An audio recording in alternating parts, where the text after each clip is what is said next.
Mən Daxili İşlər orqanında 31 il xidmət eləmişəm.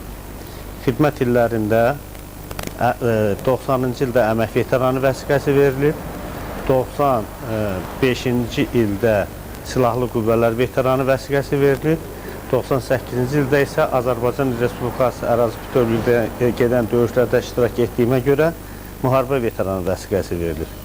Və ikinci qrup invalidəm.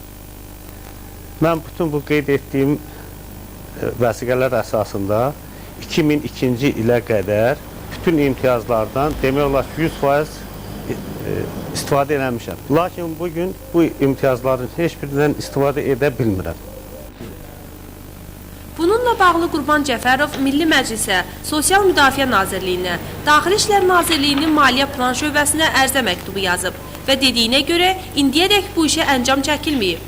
Məsələni araşdırmaq üçün Gəncə şəhər polis idarəsinin Maliyyə Plan Şöbəsinə müraciət etdik. Şöbənin pensiya qrupunun rəisi Mayor Dövlət Bayramovun məlumatına görə onun ərizələri cavablandırılıb. Statın sonu. Cavab məktublarında yazılır. İkinci qrup əlil olduğunuza görə 2001-ci il dekabr tarixli 613 sayılı fərmana əsasən güzəştləriniz 20.000 manat müavinətlə əvəz olunub.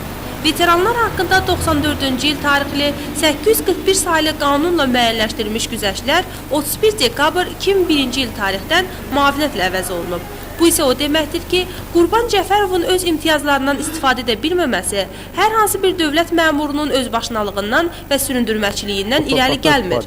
Lakin bu, Qurban Cəfərovun yeganə problemi deyil. O, 1998-ci ildə şəhər icra hakimiyyəti başçısında bağçılıq sahəsindən ötürü torpaq verilməsi üçün məktub yazıb. 2002-ci ilin əvvəllərində təxminən mart ayıdır.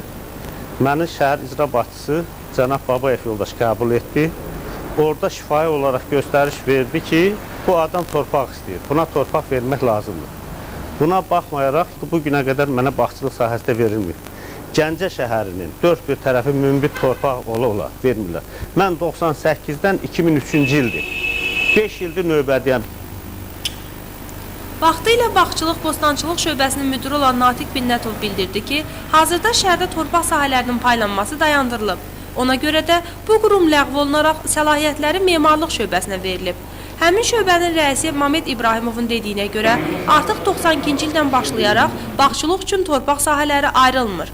O ki qaldı Qurban Cəfərovun şikayətinə, biz fərdi şəxslərə torpaq vermirik.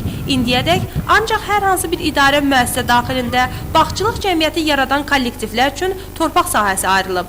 Tək-tək şəxslərə isə torpaq sahəsi verilmir. Bugün Gəncədə vaxtilə fəaliyyət göstərən 29 sənaye müəssisəsindən cəmi bir neçəsi çox cüzi istehsal gücü ilə işləyir. Yaxın vaxtlarda bu istehsal müəssisələrinin tam gücü ilə işləmə ehtimalı çox azdır. Bu isə o deməkdir ki, Gəncə ətrafında xeyli münbit torpaq sahələrinin olmasına baxmayaraq, fiziki şəxslər bu ərazilərə kənardan baxmaq məcburiyyətindədir. Bəlkə gələcəkdə bu məsələyə yenidən baxılıb, elə bir qərar çıxarıla ki, hər hansı bir fiziki şəxs qanun çərçivəsində bağçılıq sahəsi ilə təmin oluna.